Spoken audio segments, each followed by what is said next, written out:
There we go.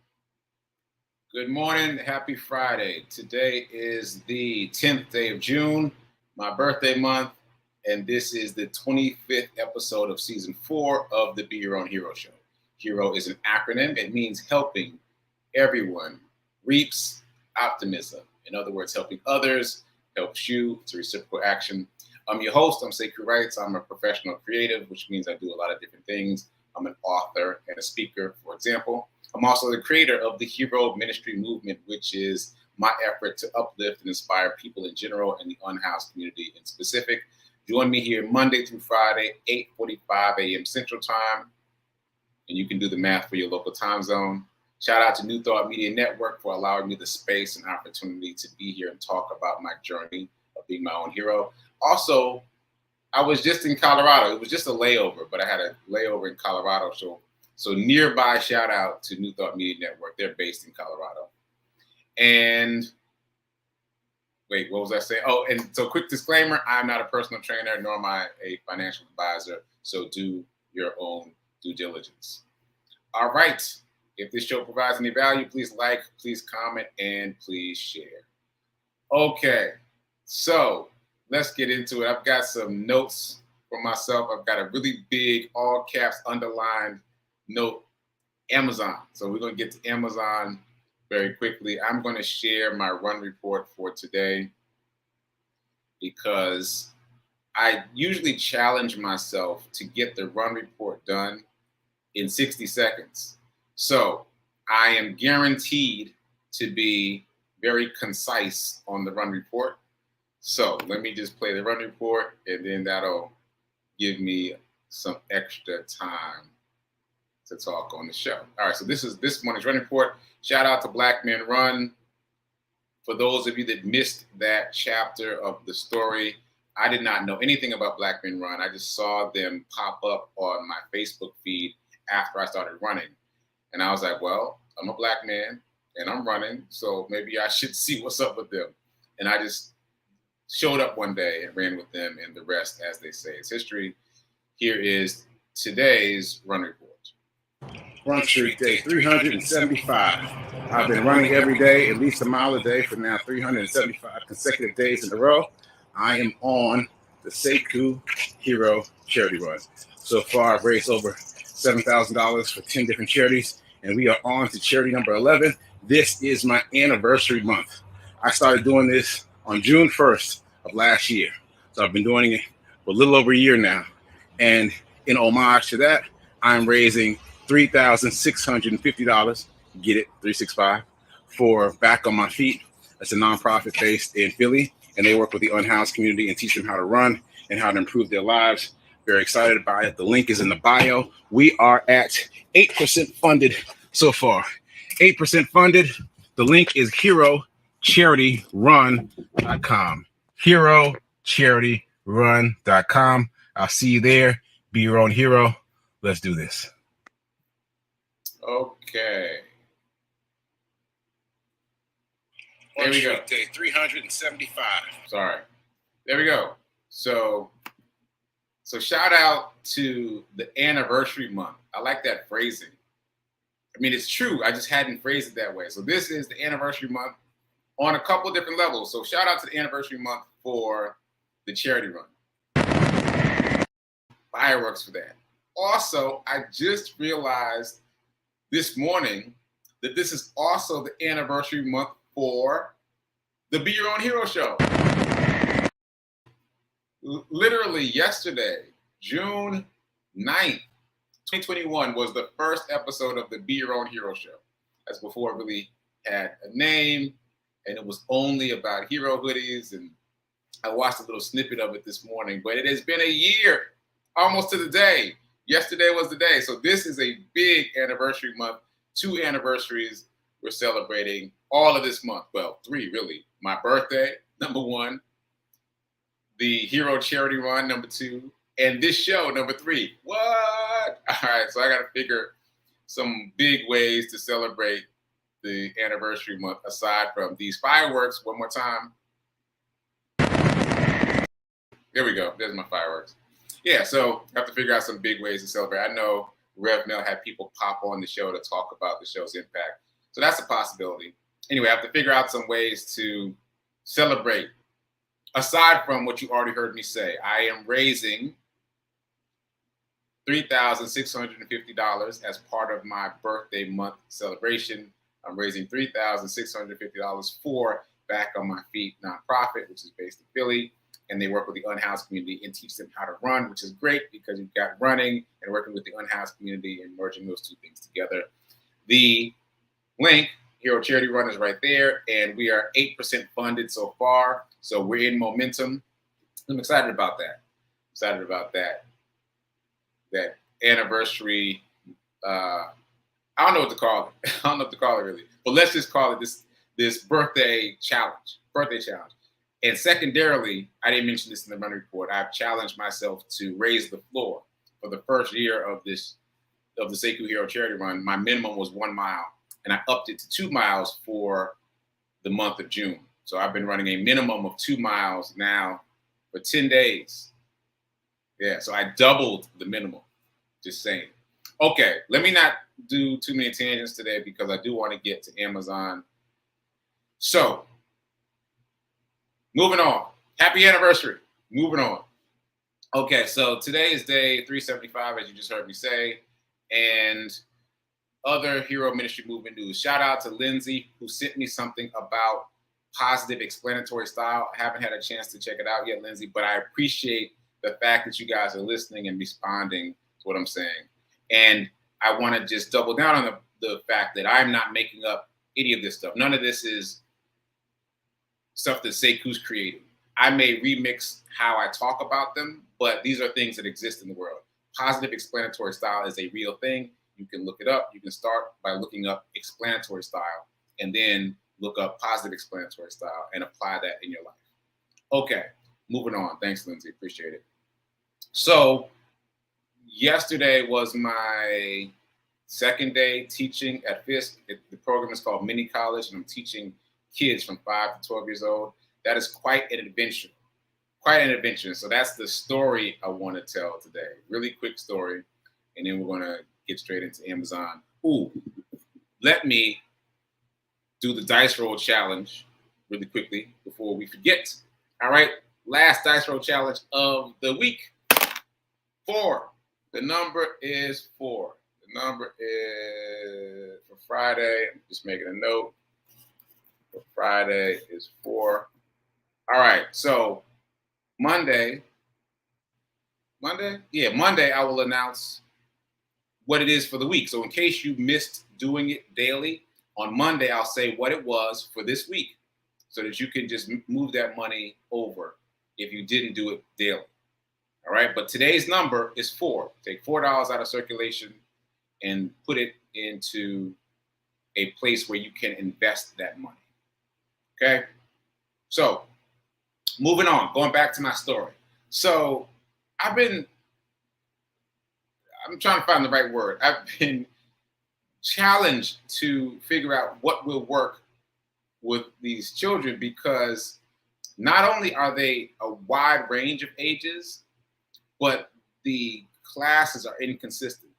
So, for example, I had 3 classes on Tuesday, and I thought I would see all of those students again on Thursday, which is why I gave them homework. But then on Thursday, I had a whole new class that I'd never seen before. So I'm still trying to find the rhythm, the balance. That said, I want to tell a quick story. I kind of lucked up on this. I might have mentioned this before, but I was really surprised and pleased when the space that I'm teaching in, which is the theater at this, it's called the Little Theater. When I showed up to the Little Theater to find that there were still flyers up for my play, which is called Brown Boy Mad. You can Google it. Brown Boy Mad is one word, will help the results pull up faster. Anyway, I was just very pleased by that, right? And some of the kids got into it. They were interested in the fact that I was a playwright, that I've written a play. They didn't know the word playwright, but the fact that I created a play. And so I asked them yesterday to find one of the flyers because they were all over the place in the Little Theater. And so this became a scavenger hunt. And it was a big hit. The scavenger hunt was a big hit inadvertently so. But it was really interesting, their process, and there's a lesson here for us. So when I announced the scavenger hunt in all three classes, everybody started moving as soon as they realized that there was a scavenger hunt. As soon as I started talking about it, they started looking around. As soon as I even mentioned that there was a scavenger hunt, they started looking, right? And then they started moving, right? Before I even finished what this was about, what they're looking for, they started moving. And there was one young lady in particular who seems to be one of the youngest of all three classes who kept checking in. She was like, am I hot or am I cold? And then she moved a little bit further. Am I hot or am I cold? How about now? Right? And because she did that, of course, she was the person who found it. Everyone else was just running around looking, without really gathering any information. And then another student asked, eventually, not in the beginning, eventually asked, well, how big is it? So that would have been a good question to ask in the beginning. So my point for us is, when we set a new goal, don't just start moving. Don't just rush to the goal, or if someone else sets a goal for you, don't just rush into it. Ask some qualifying questions that make the process simpler. Like as easy as, am I hot or am I cold, right? Like checking in for feedback. How'd I do on this? How was this assignment? Is this what you're looking for? Can I make some tweaks to make this better? Like check in often. There's a woman that I'm working with as part of the Idaho group, Kahila, who made a comment recently about not wanting to ask too many questions. And I might have told this story already, but I told her to ask as many questions as possible because I was once offered a job only on the strength of the fact that I kept asking questions. And I didn't understand that at the time. I was like, what do you mean you're offering me a job because I ask questions? Doesn't everybody ask questions? And she was like, no, people do not ask questions. So the same principle is at play here. Like those kids, as soon as they got the assignment, quote unquote, to find something, they rushed off to find it without asking qualifying questions. And of course, the person who asked the qualifying questions was the person who found it. So I'm inviting all of us to remember that, to don't just jump into movement, but to ask qualifying questions, because that will get you to your goal faster. Okay, moving on so that I can get to the Amazon stuff. Reminder, there was homework for you guys yesterday. The homework was the nose test. You're supposed to be touching your nose every time you use the word should. Every time you're shoulding on someone else, you touch your nose. This is just to become aware of how often you think about what someone else should be doing. Do your homework. Should. Keep it going. Should. Touch your nose. Physically touch your nose. No one else knows what you're doing. Touch your nose. This is to make you aware of how often you're thinking about someone else. How often you're not in your own lane. You're worried about someone else being in their lane. Should nose test. I made it up, but it's functional. Okay? All right. I think that's it. I mean, I've got other stories, because I like to tell stories on Friday, on Free Flow Friday. So I've got another one, but let's get to the Amazon stuff, and then if I have time, I'll come back to it. Okay, so abundance. Let's do our affirmation and get into this abundance. So where is affirmation? Oh, here we go. All right. I am so happy and grateful to be a multi-millionaire in every area of my life. I am so happy and grateful to be a multi-millionaire in every area of my life. Ashe and amen. All right, just checking the comments before we go into the abundance. Shout out to Tim. I appreciate you. Shout out for the anniversary. Shout out. I appreciate that. Okay, so Amazon. Someone asked me to explain this more succinctly. So this is what I'm saying.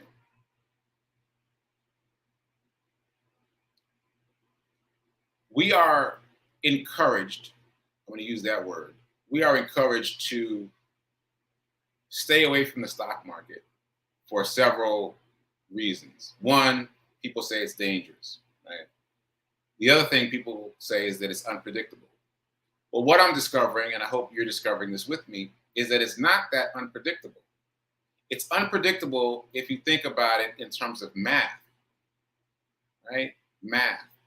But it's not unpredictable when you think about it in terms of people.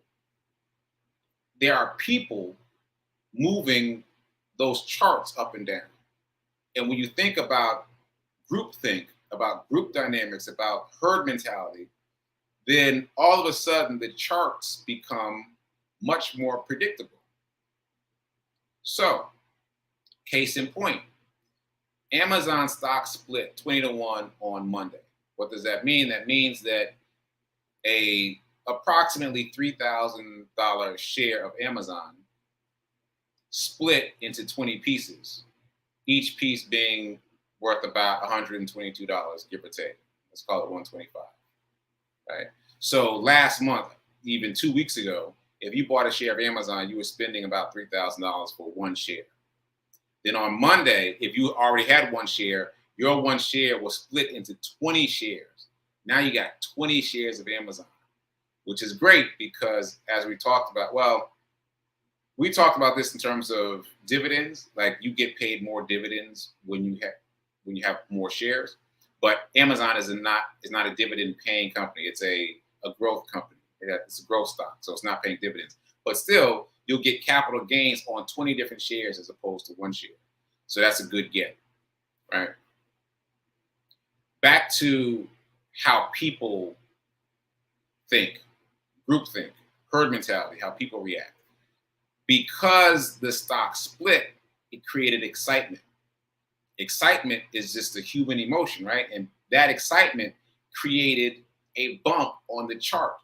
The chart for Amazon shot up because people were excited about the stock split. Ooh, so if you think about it in terms of people going, it's easy to understand the stock ticker going straight up. Everyone was excited about it, right? So if you, as I said, if you already had a share of Amazon, your share was split into 20 shares. If you didn't have any Amazon, on Monday when they announced that stock split, you were trying to get some. Everybody was trying to get some because you can get a share of Amazon for much less than $3,000. You spend only $125 and get a share of Amazon.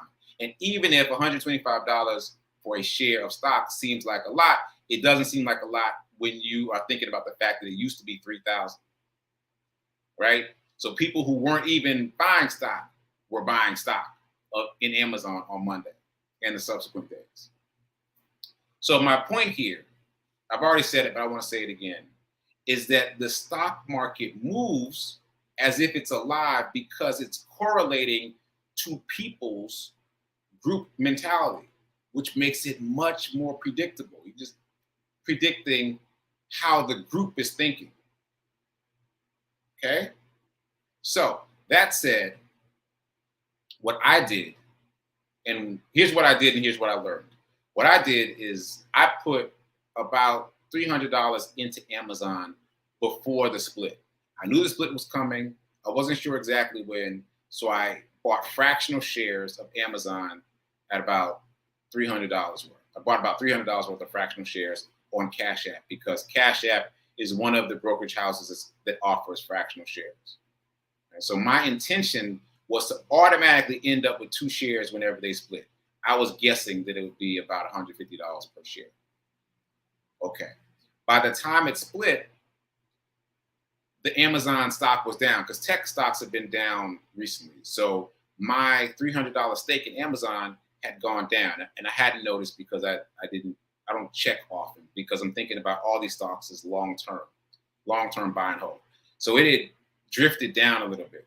So at the time that Amazon split, my $300 was worth about, let's say, $250, right? The value of my $300 had drifted down to about $250. So that when the stock split happened, instead of getting 2 shares, I got 1.7 shares automatically because my money was already on the table.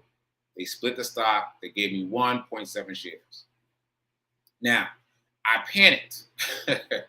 There was no need to panic, but I panicked because in my mind, I had been thinking 2 shares, 2 shares, 2 shares, 2 shares. So when I saw 1.7, I was like, oh, I got to get my 0.3 to round it up to 2. So I rushed to buy 0.3 to round up to exactly 2 shares, right? But what I realized in the process is this. I bought in to Amazon when I put my $300 up at a certain price. We don't even need to get into what the specific price was, but at a certain price. And then when it split on Monday, it shot up from there. So on Monday, when I realized I didn't have a full 2 shares, I bought again, but I bought up here at this price, right? So now I'm buying at a much higher price than I paid previously.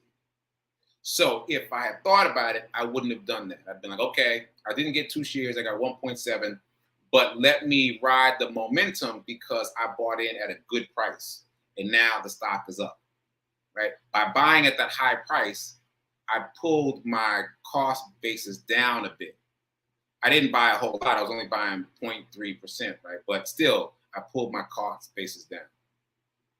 So I hope that makes sense thus far. Basically, I'm just talking about when you buy in and the emotional movements of the market.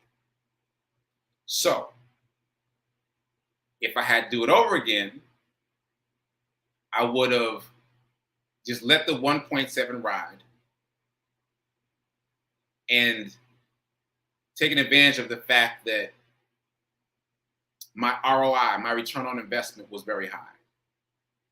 So what I could have done, for example, is instead of rushing to buy 0.3 to round up to 2 shares, I could have just sold the 0.7 because it was worth so much more than what I bought it for on Monday. Could have just sold the 0.7 and used that money to buy some other positions, or even buy back into Amazon. Use the Amazon money to buy back into Amazon, right? So this is probably one of the simplest examples of trading, because when we think about trading, at least for me, we think about what we see in the movies, like somebody sitting at their desk all day poring over charts and trying to figure out exactly when and where to move. Yeah, there's levels to this though. What I just described would have been a trade. I could have traded my 0.7 back in for that higher amount and then used the money to buy right back into Amazon, or use the money to buy shares of some other positions, right? So that said, now that I know all that, I'm applying it immediately because I already know that Google is going to split. Google is going to split too, and their shares are very expensive. Their shares are about $3,000 per share too. So within, I'd say, the next month or so, they're going to do a split as well. And they're probably going to do 1 share to 20 shares, just like Amazon did. So based on my recent experience, here's my plan. This is what I'm going to do. What I'm going to do is I'm going to get $350 this time on Google. Why 350? Because I'm calculating for the fact that there might be some value fluctuations. And I don't want to end up with 1.7 shares again. I want to end up with a solid 2. So I'm going to overestimate just a little bit by putting $350 in on Google. That's my alarm. So when the stock split happens, I expect to get at least 2 shares. No matter what price I buy it at now, when the stock split happens, there'll be excitement. Woo! People get excited. Woo! And because people are getting excited, woo! What's going to happen? It's going to shoot up. Guaranteed. This is not a question mark. This is an exclamation point. It will happen. When the stock splits, people will get excited. Because they get excited, the market will shoot up. That's just how it works. That's what happens. Look, you don't have to take my word for it. Just Google it. You can just look at Amazon. That's the most easy, the most recent example. But you can look at other examples when there's been a stock split too. People get excited. They buy in. That drives the market up. So I put my $350 up soonish, right? And then when the stock split happens, it will shoot up. And my intention is to sell one of the 2 shares. I'll automatically get 2 shares. One, I'll keep on holding for buy and hold long term. But the other one, I'll sell. And I'll take that money and buy right back into the market. I'm not going to take it out of the market. I'm not going to put it in my check-ins or savings account. I'm going to just flip that money right back into the market. Probably right back into Google, but we'll see. The point is, if you got 2 shares and you know that this event is coming up that will drive up your ROI, then you can plan accordingly. You can put your money in now, wait for the stock split, and then sell one of the shares. That's trading. Like, that's not the way we think about trading, but that's trading. And you can make, so let's just use some random numbers. Let's say you spend, $50 per share. So you spend, you got $100 that you spend, and they shoot up double digits. All right. So I don't want to do the numbers because that'll make it confusing for me too. But you get the point though, right? Like, if you buy it now and then it shoots up because of the stock split, you can sell it at this higher level. You can sell 1 share at that higher level, and you would have made the difference in money. That difference, you would have made that with an easy trade because the information is already on the table.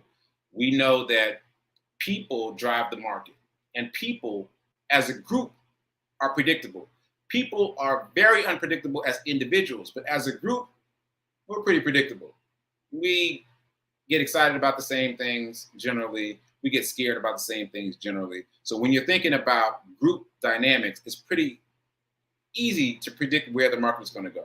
You know that when there's a stock split, people are going to get excited. So you can plan ahead accordingly. So you can buy fractional shares now, wait for it to split. You'll get a full share. You can sell a full share and make some money. That's it. That's what I want to do. That's what I learned through this Amazon experience, and that's what I plan to do for the Google experience. So I hope all of that helped it make more sense. I hope so. But if you don't remember anything else from what I said today, remember this, that trading has a number of different levels, so you don't have to be afraid of it. And number 2, the stock market moves according to herd mentality. And herd mentality, as you know from your life, is fairly predictable. All right, that's it. Okay, so I don't have time really to circle back to the story I wanted to tell, so I'll save it for later. I'll end early for a change instead of trying to cram in another story. So it's time for prayer time coming up at 10:15. Then after that, it's time for Sit with Rev. Melissa. She recorded a last-minute episode this morning, so she'll be pre-recorded, but she'll be pre-recorded from today. So shout out to her for her dedication to record something at the last minute. All right. I hope that made sense. Drop some comments in the chat and let me know. And I will see you Monday. Over the weekend, keep touching your nose. Every time you should on someone, keep touching your nose just to become aware of how often you do it. Anyway, keep doing. Be a hero, but most important, be your own hero and your own financial hero. And remember that now is better than perfect in all things, but especially in terms of investing. So go invest today. All right. See you Monday. Have a great weekend.